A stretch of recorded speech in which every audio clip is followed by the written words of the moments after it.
Good evening, ladies and gentlemen, everybody coming out for the end of budget season. For the board members that are up here, it is a little higher, but if you want, they've reserved seats up front.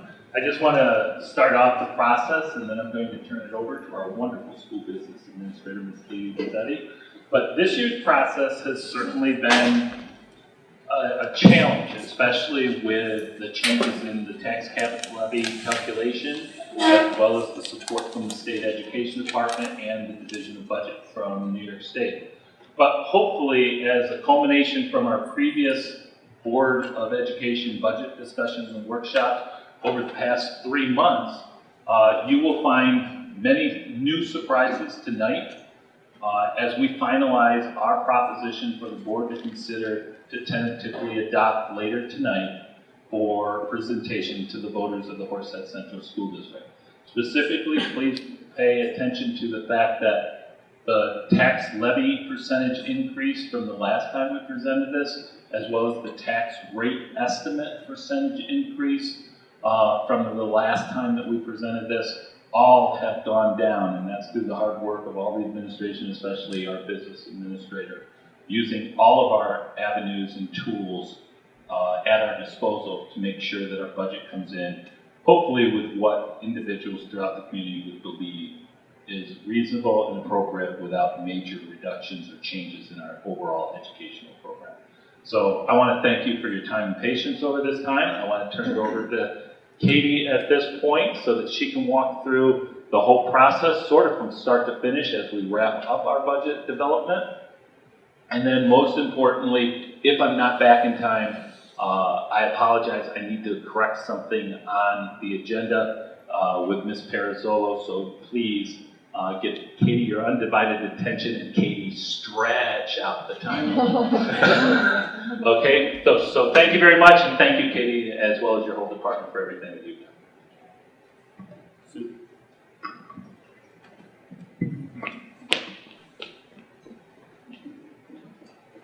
Okay, so here we go.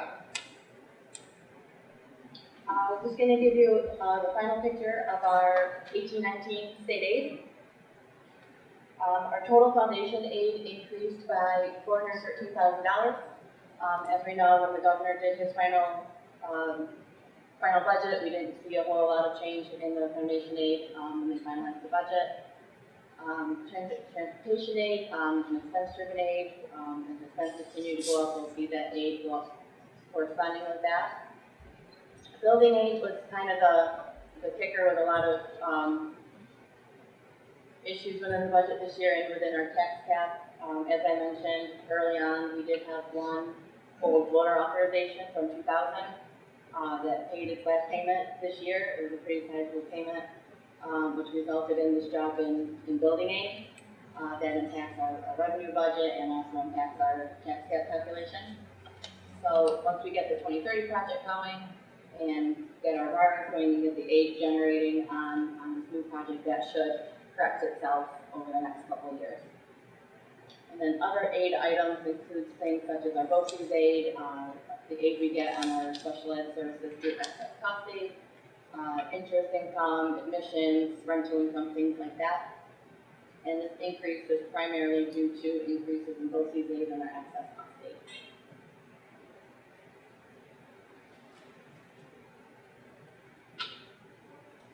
So this portion of the tax cap calculation has not changed. Again, just as a reminder to everyone, we were at the 2% with the rate of inflation being 2.13. We used the 2% that we are allowed to use. So here's where the change happened that Dr. Douglas was alluding to. The capital exclusion section that's highlighted there, that's the portion of the tax cap calculation that allows us to take portions of our budget and kind of pull them outside of the tax cap calculation. So anything related to our capital expenditures for debt, so our debt on our buses, our debt on our buildings, and how they're offset with any aid we get. So transportation aid calculation and our building aid. Typically in years past, this number has been negative. As you can see in 17-18 it was 0. When it's negative, it translates to 0. There's no impact when it's 0. This year, because of that positive, or that negative, change in building aid, it made a big swing in that capital exclusion because we didn't have the aid we've been having to offset our debt service. So as we were looking through, what's the best way we want to wrap up this budget and what's the best thing to do for our taxpayers, one of the options that we do have is a debt service fund. It's been funded for over the course of several years, long before my time was here, but over the course of other building projects in the district, when we borrow for a project and then when we finalize the project, whatever difference we have that we didn't use from that borrowing gets set aside in the debt service fund to be used to help offset any costs we have related to borrowing. So this seemed like the perfect opportunity to utilize this fund because we had that drop in building aid. The debt service fund can be used to balance out those fluctuations that districts can see in their building aid. So that's what we're proposing to do. We're going to take $437,000 of additional dollars from the debt service fund, which zeroes out the capital exemption portion, which brings our levy down by that corresponding amount, which has an overall tax impact, lowering our tax impact by lowering the levy. So if we're agreeable to that plan, that brings the proposed levy increase down to 1.292, and a percentage change of 3.58%, and recall it was 4.77 before. Our estimated tax rate, still using the same data we had from the county before, goes to 17.75 or a 21-cent difference versus the 44 cents we saw before. So having talked about this, quite a bit amongst administration, we're confident that this is the best approach for our taxpayers to get the levy down, to keep the tax rate down the best way we can. I don't foresee the use of this debt service to help offset that building aid dip to really last more than a couple of years. As I said, once 2030 gets going and we start closing out the projects, and we get the aid flowing again, it'll start to correct itself again, and you can taper back off this debt service. Does that make sense? Just want to make sure we record. So the next few slides are going to take you through adjustments that we've made to the budget since we first started this budget process beginning in February. When we first rolled out the budget, we were very conservative in what our BOCES expenses would be. Now that we have our final BOCES budget and we have a good handle on what our services are going to look like, especially in the area of special ed, because that can be one of the more costly areas, we were able to make some reductions in BOCES. We're still making additions to our BOCES budget that include the addition of 2.4 network tech that we talked about prior meeting, and additional slots for the PTech and ALTEC programs. We have $75,000 in budget additions, basically the things we talked about last time, about the things we're going to add to the budget, for the technology replacements, the instrument lease, the helmets, and then the unified sports officials. Salaries and benefits kind of go hand in hand. The decrease is primarily due to all the retirements that we had between last year and current year, when we had to carry some money to make sure we had everything covered for replacements, and then the ones we're anticipating at the end of this year. And with those offsets, we were able to add a 6th grade teacher that we need based on our current section enrollment, the intermediate reading teacher that we discussed last time, and the bus attendant, and the teaching assistant was added after the close of the budget, from February 8th as well. There was also adjustments for course credit increases for the HTA contracts that we had to adjust for that we received this year that will carry forward to next year, and the stipend increases. Benefits, as we save money from our retirements, our benefits will go down with that as well for ERS, TRS, payroll taxes, and so forth. However, our benefits were offset by that stop loss increase of $184,000 that we also talked about before.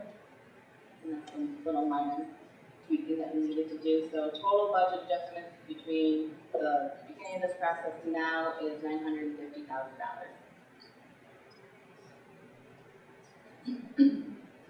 Revenue adjustments since we first started, I think we talked about most of these last time, the local road rental and the H reimbursement we added back in. I'm comfortable that those revenues will continue as they have been. There's a slight increase in the Elmira Heights transportation agreements. We have 3 with them, we have 2 now.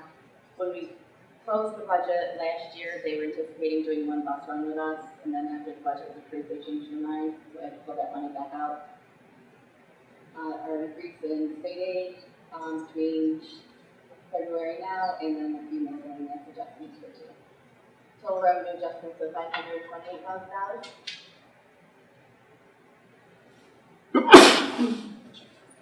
So here's an overview of, we're proposing we want to go with our fund balance and reserves for 18-19. The debt service fund, I pretty much already covered. This is the difference we need to help offset the increase in the capital exclusion. We originally budgeted $62,000, which is the remaining Broad Street proceeds that we had to set aside to pay off any remaining debt we had on Broad Street. The retirement contribution reserve, we're proposing, I should say, increasing that from $300,000 to $588,000, and this is used to offset the cost of our ERS contribution that we're required to make. Also proposing to increase our employee benefits reserve allocation from $85,000 to $150,000. This is based on looking back at several years' history and what we've had to pay out at retirements of our obligations. Retirement incentive years aside, because those are kind of anomalous, $150,000 is about what we've been paying. And the unemployment reserve is a reserve that we've had never really utilized. We don't budget a lot for it now. We only have $12,000 in the budget now. Really just there in the event that large layoffs happen again. But we have it, we can utilize it and work it into our budget. And then taking our fund balance down from the $2.5 million to the $2 million.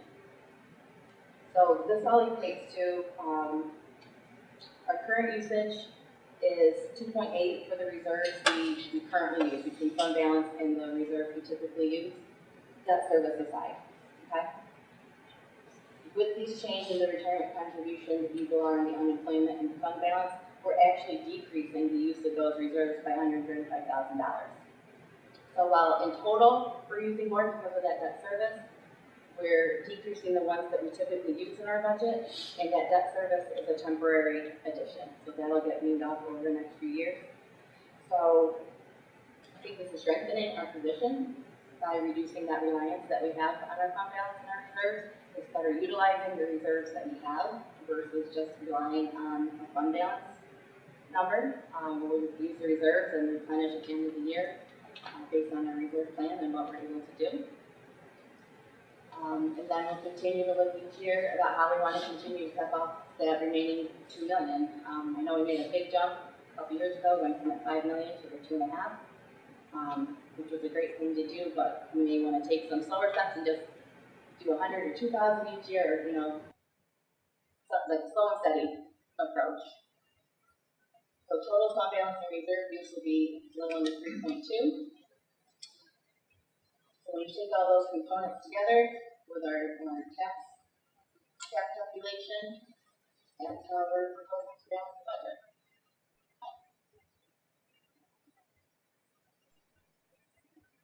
We've used all the tools. I've gone through each one of them tonight. I think we've maximized each one to the best of our abilities. We've kept our programs intact, which is very important, and we found other ways to find savings so we didn't have to impact anything like the program impacting or things like that. So for a budget to budget comparison, this is taking 17-18 budget to 18-19 proposed budget. I want to talk about a few of these fluctuations that you're seeing, but I'll answer any questions that you may have on the others. So instruction is going up by $1.2 million. There's a lot that goes into this particular category. It's the all of our buildings, teachers, it's our tuition for charter schools, supplies, equipment, contractual, things like that. Between 17-18 and 18-19. We had to add several positions based on the needs that came up after the budget was passed, so we added positions then. Our charter school expenses keep going up, so that's in there, and that's all offset by the retirement savings that we were able to realize as well. So a lot happening in that code. Technology, $42,000, but the percentage is a little high at 10%. That's primarily due to the additional $50,000 that we allocated for the technology replacement, offset, I believe, by some of our contractual obligations that have decreased for 18-19. Benefits went up $483,000 as our salary obligations go up, obviously our payroll and benefit expenses will go up. Our administrative fees for all of our health insurance claims have gone up, as well as the stop loss insurance payments have gone up. And then the debt service is up. We just closed on our recent bus bonding, so we've added in another year of our bus bond. So with all that, our total budget is up a little over $2 million for a 2.7% increase.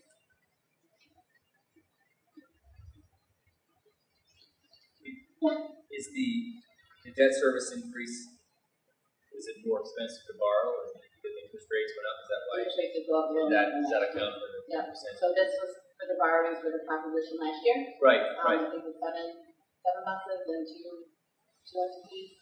Interest rates are starting to go up, so they run as low as they were the prior year borrowing. But this $244,000 is our first principal and interest payment that we'll be doing next month.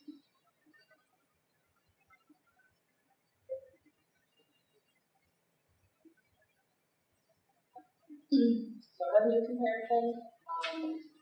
First line is basically all of our revenue that we've talked about, taxes, state aid, the whole lot, and then a breakdown of our interfund transfers, reserves, and fund balance. Again, for an increase of $2 million and 2.7%. So the budget highlights for this year, we have reductions of $950,000. We're better utilizing our cash reserves and increasing them up to $750,000. We saved $2 million in fund balance versus the 2.5, and we've maintained all current educational and extracurricular programs. And then tax levy, the highlights here, it's within the calculation allowed under the law. Because we haven't exceeded it, it just needs a simple majority of 50% plus 1 for budget approval. And because we've stayed under or within the tax calculation, our residents will receive the property tax relief credit.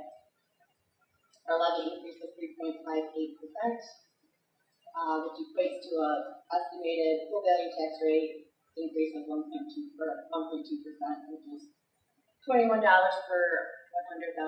assessed home value.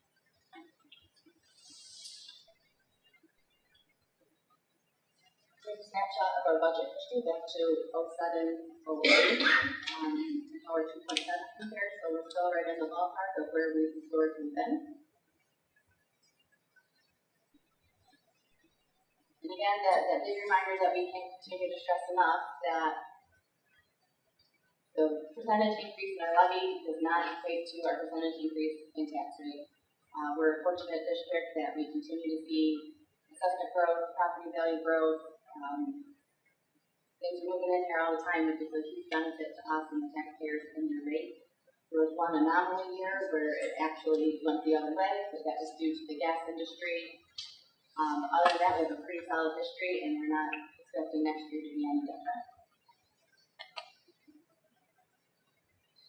This is a snapshot of the reserve funds we have on hand. I do see the balance that was 6/30/17 when we closed the year last year, and then an update of where they stand now, because there has been some movement.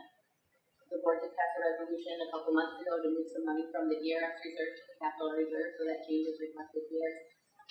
And we did utilize $300,000 of our ERS reserve towards our budget this year, so that change is also reflected in the 331. Our unassigned balance is the 4% that we're allowed to carry by law. Basically, contingency for any issues that may come up. And then the 2.5 is what's appropriated currently in the budget, plus 59,000 that we have to carry for any encumbrances that were still open at the time we closed the books last year.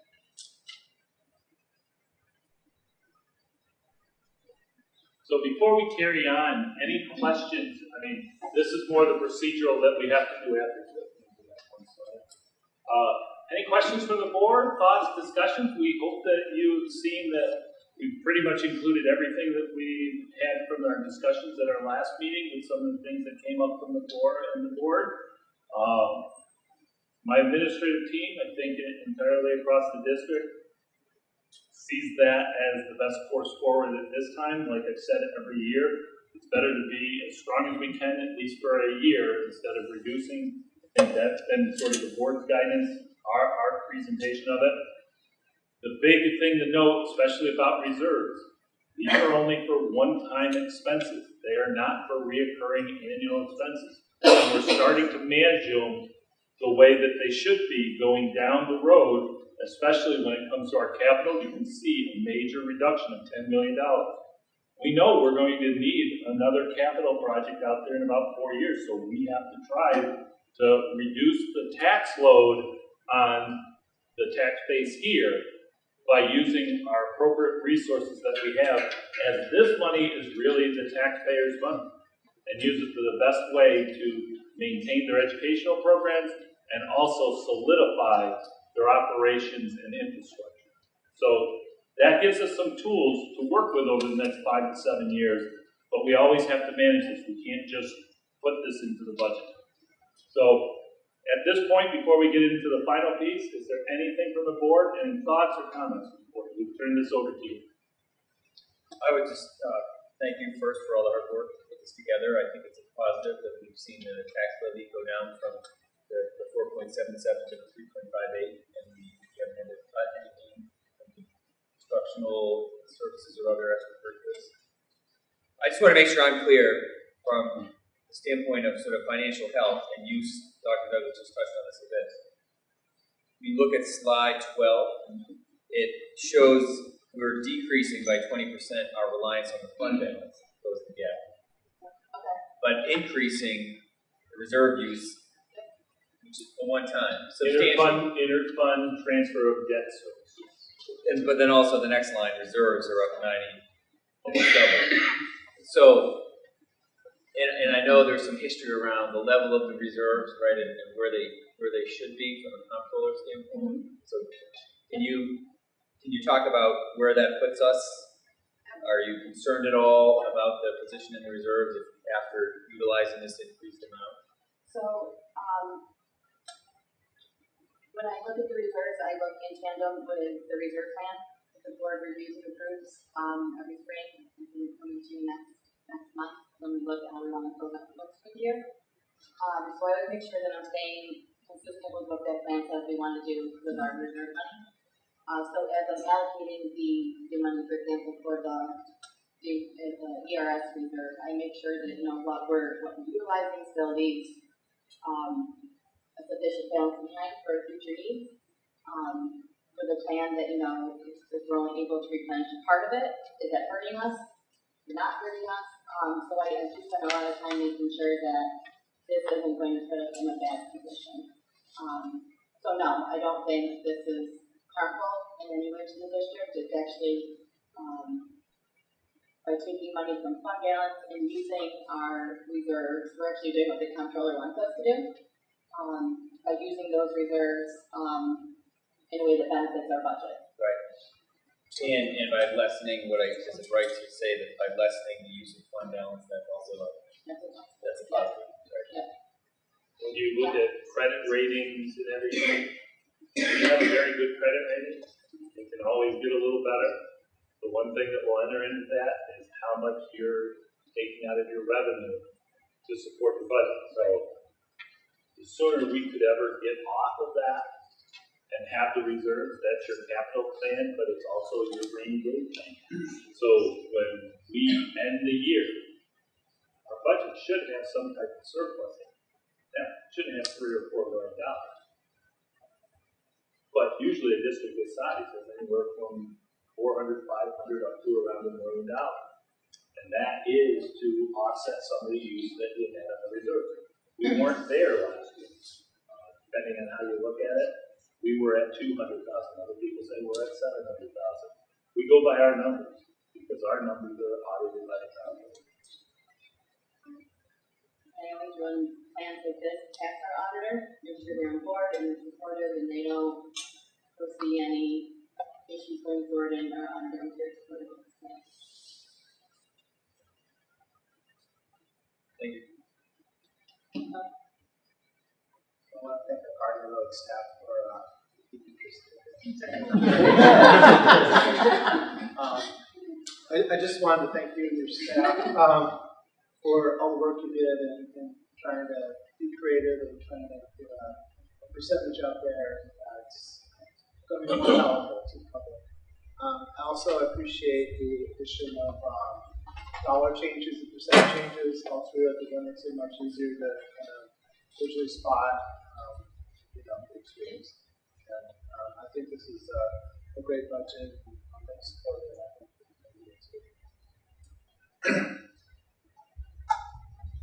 I just want to echo what Doug said. I think the presentation of it is great. The team just did a wonderful job of looking at all the different avenues and doing it without having to sacrifice any of the programming. So thank you. I thought the summary slide 5, I think it is where it shows the dollar value per 100,000. So I think that is really important because that's what people are going to pay more attention to versus using it. So great job. I think it was a great presentation. I was glad you were able to keep the increase per 1,000 to 21.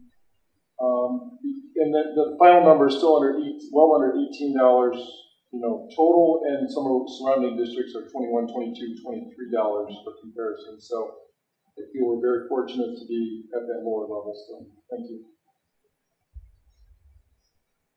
Okay, so I echo the positive comments. Thank you for turning over every rock to reconfigure this and come up with a lower tax levy. The only question I have, since the ERS reliance has gone up this year, and I understand that you're managing to the multi-year plan that we have for reserve health, but what's the risk? Right now, we have About 4.5 years. so our reserve plan has us in 3 to 5 years. This one is what keeps us within that plan. The risk is, at the end of the year, maybe we can't or don't want to replenish that full amount we pulled out. The risk then becomes, if we're going to continue to use it, we need to be mindful of how we're replenishing it and how we're using it.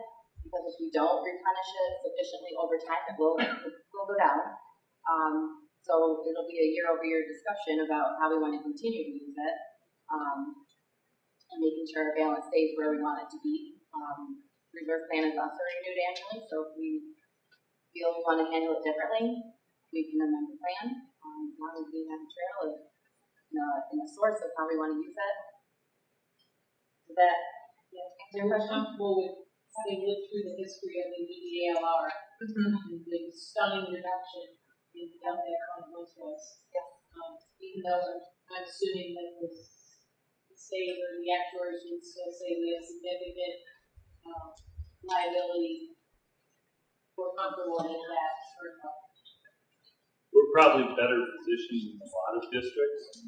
I think one of the things, Pam, to add on that and the risk is, like Katie said, if we were starting to use it and we were unable to replenish it, the risk is you're going to have a whopping tax increase eventually, or you're going to make massive cuts if you never try to keep utilization and replenishment going hand in hand. So I think that's a wonderful question because that's why we have the reserves, but we know another day is going to come.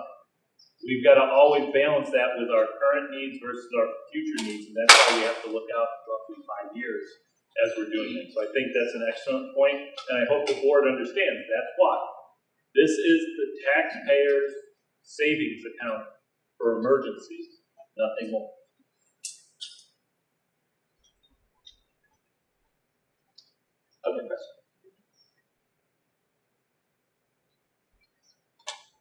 there's no other questions, we have to remind you that as a Board of Education, as well as the officers of the school district, we can either support or decline support for anything that we place before the voters. So on basically the budget, I must remind the Board of Education as well as my officers that we can only inform and ask individuals to come out and vote. Basically, if you adopt this tonight, we're under those rules because this would be the official tentative budget to place before the voters. We would have two propositions on the Board of Education election day ballot, one being Proposition 1 as read up there, the adoption of the 2018 budget as we've presented. And then Proposition number 2 is the annual purchase and renewal and disposal of a 10-year replacement plan on our transportation vehicles, according to the language that's up to here that we've already shared. And then also that night is the annual Board of Education meeting. Members of the Board of Education, there are 3 seats that are up for election this year, as well as any write-in. At this point, the district has 3 candidates vying for the 3 positions, and they are labeled on this order on the ballot. So each of these candidates will go forward at this point. We usually don't see a heavy write-in campaign, so I would probably say without premature, congratulations and condolences as well, because the budget will come next year too. But this is basically our annual election time, so seeing how we only have 3, we would not recommend meet the candidates night at this point, because the information will be out in our district newsletter that will be going to print in another 2 days. You received an email on that just for approving and making sure that we're on track. And then last but not least, I have to remind everybody the budget vote, Board of Education elections is Tuesday, May 15th. It'll be from 7 a.m. to 9 p.m. at the high school South Gym. This is one location similar to our capital vote, and this meets the election laws so that we would not have to expend an exorbitant amount to do individual registration of voters within a voting precinct, which we can't recommend just because of the additional cost of the budget. Please be aware of certain dates. Thursday, May 3rd will be the public hearing at the Multimedia Center at the high school at 6 p.m. That has the ability to go for community discussion, lengthy, and it also has the ability to be rather short, just depending on that evening. And then, of course, again, Tuesday, May 15th is our annual budget election. Budget vote and Board of Education election, high school South Gym, 7 a.m. to 9 p.m. So that concludes our presentation and our budget development portion for the Horset Central School District for this year.